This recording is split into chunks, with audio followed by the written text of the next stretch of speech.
जानकारी देंगे। तो पानीपत में महिला आयोग की सदस्य सोनिया अग्रवाल ने महिला थाने का निरीक्षण किया। सोनिया अग्रवाल ने बताया कि लॉकडाउन में मानसिक तनाव के चलते महिलाओं पर अत्याचार के पहले से मुकाबले बहुत अधिक मामले सामने आए हैं। बता दें कि सोनिया अग्रवाल ने पुलिसकर्मियों को निर्देश दिए कि हर मामले की गहनता से तहकीकात की जाए और पीड़ित महिलाओं के साथ पूरा सहयोग बनाया जाए। साथ ही उन्होंने बताया कि पानीपत में युवती की एक वकील के खिलाफ शिकायत मिलने पर उन्होंने थाने के सभी पुलिस कर्मचारियों के साथ बैठक की और महिला थाने की एसएचओ किरण को भी निर्देश दिए हैं कि मामले की जल्द से जल्द जांच की जाए और पीड़ित युवती के साथ पूरा सहयोग बनाया जाए। हमें जो है कई दिन पहले पानीपत की एक बेटी की कंप्लेंट मिली जो कि यहाँ एक एडवोकेट के खिलाफ थी, तो जिसमें हमने कई दिन पहले भी आयोग में एक हियरिंग रखी थी, बट वहाँ उनका कोई सोल्यूशन किसी प्रकार का नहीं निकल पाया। तो आज फिर उसी संदर्भ में जो है एक वकील के खिलाफ जो कंप्लेंट हमें प्राप्त हुई थी, आज महिला थाना पानीपत में एक उसकी हियरिंग रखी गई, जिसमें अभी उन दोनों पार्टियों को सुना गया, बट किसी भी तरह का उनका म्यूचुअल समझौता नहीं हो पाया और उनको जो है आगामी समय के लिए जो है बोला गया है बुलाने के लिए। तो इसी संदर्भ में मेरा यहाँ आना हुआ और साथ ही साथ आज जो है महिला थाना Panipat jail plus one stop centre का भी विजिट जो है। ऐसा कुछ नहीं है कि आप जैसे बता रहे हैं कि लॉकडाउन के दौरान महिलाओं की कंप्लेंट्स में कोई कमी नहीं आई, बल्कि जब हमने ऑफिस का रिकॉर्ड चेक किया तो लॉकडाउन के दौरान घरेलू हिंसा के मामले काफ़ी बढ़ने में आए हैं, क्योंकि जो लोग बेरोजगार थे और उनको भी उस टाइम पे वैसे जो कुछ घंटे के लिए बाहर निकल जाते थे वो घरों में ही रहे और कहीं ना कहीं उन्होंने घरों में उत्पीड़न महिलाओं को लेके किया। तो लॉकडाउन के दौरान तो कंप्लेंट्स का बढ़ना रहा, लेकिन अब जो है जो कंप्लेंट्स थी उन पे पूरा काम हो रहा है और कहीं ना कहीं उनको न्याय दिलाने की पूरी कोशिश की जा रही है। तो वहीं गन्नौर मानदेय के कागजात पर हस्ताक्षर को लेकर नगरपालिका के कार्यवाहक चेयरमैन सुनील लंबू व अस्थायी सफाई कर्मचारी सुनील कुमार आमने सामने हो गए हैं। बता दें दोनों ने एक दूसरे पर अभद्र व्यवहार करने के साथ ही धमकी देने का आरोप प्रत्यारोप लगाकर पुलिस को लिखित शिकायत देकर कानूनी कार्रवाई की मांग भी की है। वहीं सुनील कुमार का कहना है कि पिछले कई माह से उसे मानदेय नहीं मिल रहा है। उनका कहना है कि नगरपालिका प्रशासन ने मानदेय को लेकर रिपोर्ट तैयार कर दी थी और एओ सोनीपत ने भी वेतन में देरी होने का कारण पूछा था। फाइल पर चेयरमैन सुनील लंबू के हस्ताक्षर होने थे, जिसके बाद ही उसे रुका गया मानदेय मिल सकता है, लेकिन बार बार चक्कर काटने के बाद भी फाइल पर हस्ताक्षर नहीं हो सके।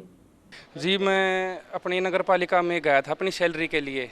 मेरी 8 महीने की 11वें महीने से मेरी सैलरी पेंडिंग है, जो कि सुनील लंबूकर वो एक चेयरमैन है नगर पालिका से, जो कि मैं उसके पास बार बार जाता हूँ। मेरे को सैलरी के लिए मना कर देता है, नहीं मेरी उस पर सैलरी पे साइन करता।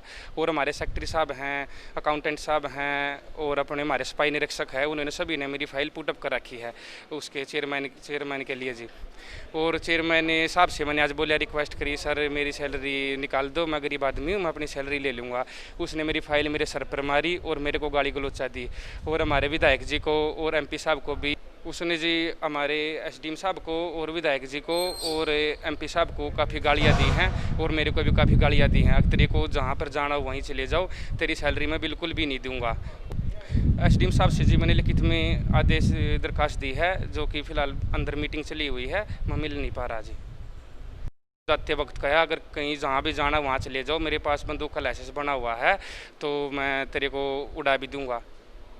और मेरी जी 11वें महीने से सैलरी पेंडिंग नहीं दी जा रही, 11वें महीने से सैलरी पेंडिंग है जी। और मैं यहाँ उपमंडल अधिकारी के पास यहाँ काम कर रहा हूँ अपना, मैं सफाई का काम करता हूँ जी, और मेरी सैलरी नहीं देते जी। वो सफाई कर्मचारी नगर पालिका का है जो ब्राह्मण जाति से संबंध रखता है। वो मेरे पास अपनी सफाई का जो हम यहाँ सफाई कर्मचारी है उसका वेतन लेने आया।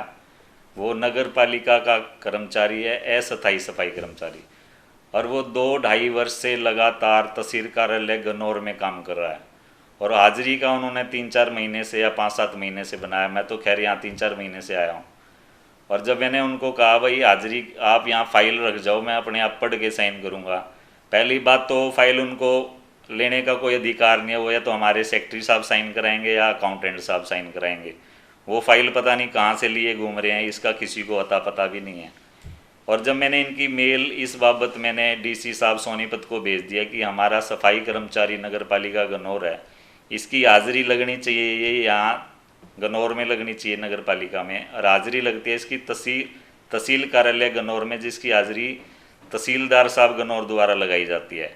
जब वो यहाँ पे आया पहली बात तो मास्क नहीं लगा रहा था। मैंने उसको कहा भाई कोई बात नहीं, मैं फाइल पढ़ के ही साइन करूँगा, बिना पढ़े मैं साइन नहीं करूँगा।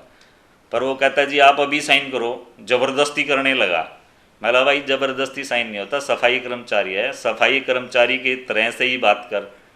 बस वो फाइल लेके फटाफट भाग गया। ठीक थाने में दरखास्त दे दी कि राजनीतिक वालों को गालियाँ देता है। कोरोना महामारी के चलते अब की बार पंचकूला में नहीं होगा मैंगो मेला। बता दें अब लाडवा में आम, नाशपाती, लीची, अनार का 5 दिन तक लगेगा फल एक्सपो। आपको बता दें कि लाडवा में प्रदेश के कृषि मंत्री जेपी दलाल ने फल एक्सपो मेले में शिरकत कर विविधत उद्घाटन भी किया है। इसी दौरान कृषि मंत्री जेपी दलाल ने कहा कि अभी प्रदेश में टिड्डी दल का हमला कम नहीं हुआ है, बल्कि 22 जुलाई के बाद अब और ज्यादा प्रदेश में टिड्डी दल किसानों की फसल पर अटैक कर सकता है।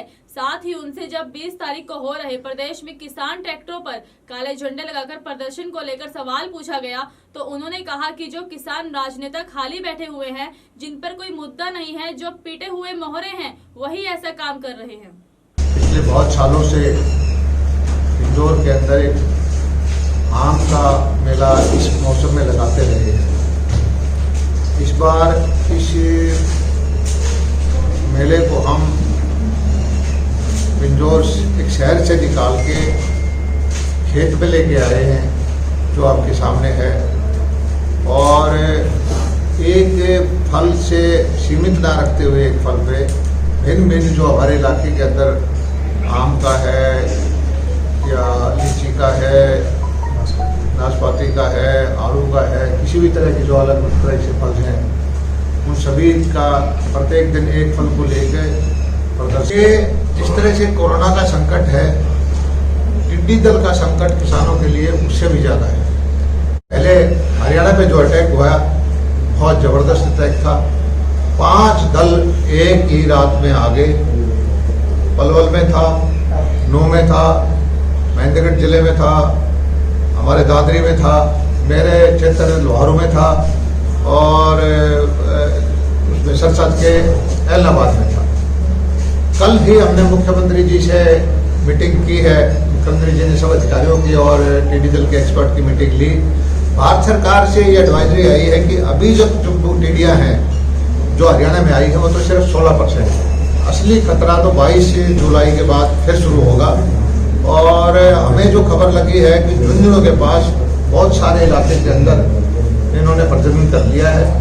तो जो जो टिड्डी दल पैदा होते जाएंगे, आते जाएंगे, पाकिस्तान से आएंगे वो तो आएंगे, हमारे यहाँ भी पैदा होंगे।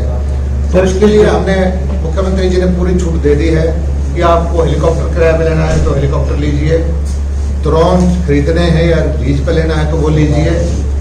ट्रैक्टर जो है गांव वालों के किराए पे टिड्डी दल आए तो 2-2,500 रुपये जो भी बाजार में रेट अवेलेबल है, जिसमें ट्रैक्टर की मशीन पे अपन स्प्रे करते हैं टैंकी रख के, वो लीजिए।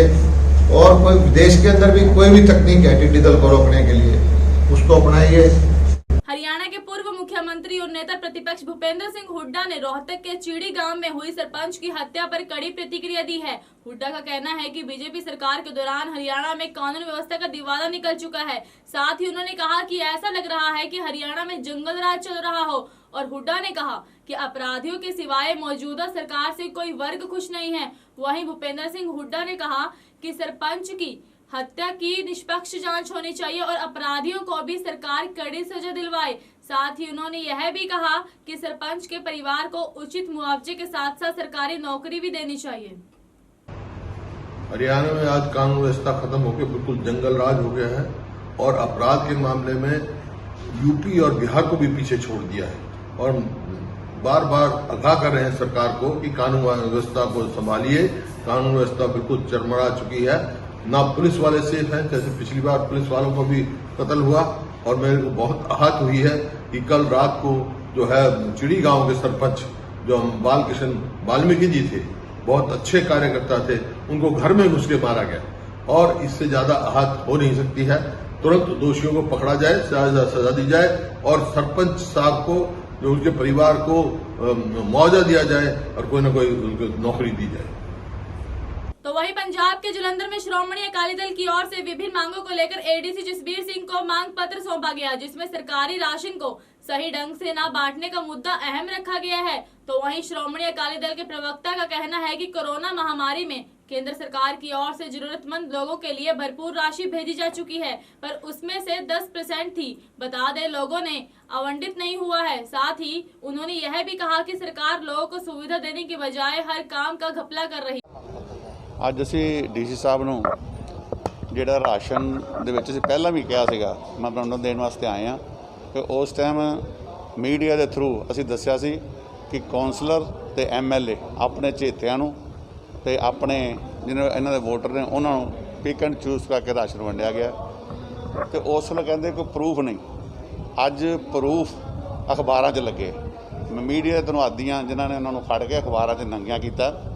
ਔਰ ਅੱਜ ਅਸੀਂ ਡੀਸੀ ਸਾਹਿਬ ਤੋਂ ਸਮਾਂ ਲਿਆ ਸੀ, ਉਹਨਾਂ ਨੇ ਏਡੀਸੀ ਸਾਹਿਬ ਵੱਲ ਭੇਜਤਾ। ਸਾਨੂੰ ਕੋਈ ਨਹੀਂ, ਸਰਕਾਰ ਦੇ ਕੰਨਾਂ ਤੱਕ ਗੱਲ ਪਹੁੰਚਾਉਣੀ ਹੈ। ਪਹਿਲੇ ਲੋਕਡਾਊਨ ਦੇ ਵਿੱਚ ਇਹਨਾਂ ਨੇ ਸ਼ਰਾਬ ਦੀ ਸਮਗਲਿੰਗ ਕੀਤੀ। ਉਹ ਸ਼ਰਾਬ ਦੀ ਸਮਗਲਿੰਗ ਕੋਈ ਛੋਟੇ ਮੋਟੇ ਸਮਗਲਰਾਂ ਨੇ, ਗਲੀ ਮੁਹੱਲੇ ਦੇ ਸਮਗਲਰਾਂ ਨੇ ਕੀਤੀ। ਉਹ ਜਿਹੜੀ ਸ਼ਰਾਬ ਦੀ ਸਮਗਲਿੰਗ ਉਹਨਾਂ ਮੰਤਰੀਆਂ ਤੇ ਐਮਐਲਏਜ਼ ਨੇ ਕੀਤੀ। ਅੱਜ ਤੱਕ ਤਾਂ ਇਹ ਸੁਣਿਆ ਸੀਗਾ ਕਿ ਕਿਤੇ ਕੋਈ ਸ਼ਰਾਬ ਸਮਗਲਿੰਗ ਕਰਦਾ ਪੇਟੀ 2 ਪੇਟੀ। ਆ ਹਿੰਦੁਸਤਾਨ ਦਾ ਇਤਿਹਾਸ ਇਹ ਨਹੀਂ ਹੋਇਆ ਕਦੀ ਕਿ ਡਿਸਟਿਲਰੀ ਲੱਗੀ ਹੋਵੇ 2 ਨੰਬਰ ਦੀ 2 ਨੰਬਰ ਦੀ ਡਿਸਟਿਲਰੀ ਲਾ ਕੇ ਇਹਨਾਂ ਨੇ ਸ਼ਰਾਬ ਦਾ ਕੰਮ ਕੀਤਾ। ਔਰ ਅੱਜ ਜਿੱਦਾਂ ਟਣਾ ਮੂੰਹ ਰਾਸ਼ਨ ਜਿਹੜਾ ਇੱਕ ਨਿੱਜੀ ਹੋਟਲ 'ਚੋਂ ਤੇ ਨਿੱਜੀ ਇੱਕ ਦੁਕਾਨ 'ਚੋਂ ਫੜਿਆ ਗਿਆ, ਮੀਡੀਆ ਨੇ ਫੜਿਆ। ਔਰ ਅਸੀਂ ਸਰਕਾਰ ਤੋਂ ਮੰਗ ਕਰਦੇ ਹਾਂ ਕਿ ਇਹਨਾਂ ਐਮਐਲਏ ਜਾਂ ਜਿਨ੍ਹਾਂ ਦੇ ਰੱਖਿਆ ਸੀਗਾ ਉਹਨਾਂ ਦੇ पर्चा दर्ज किया जाए, तो उन्होंने गिरफ्तार किया जाए। 5 का पंचनामा देखने के लिए दीप एक्सप्रेस न्यूज को लाइक एंड सब्सक्राइब कीजिए।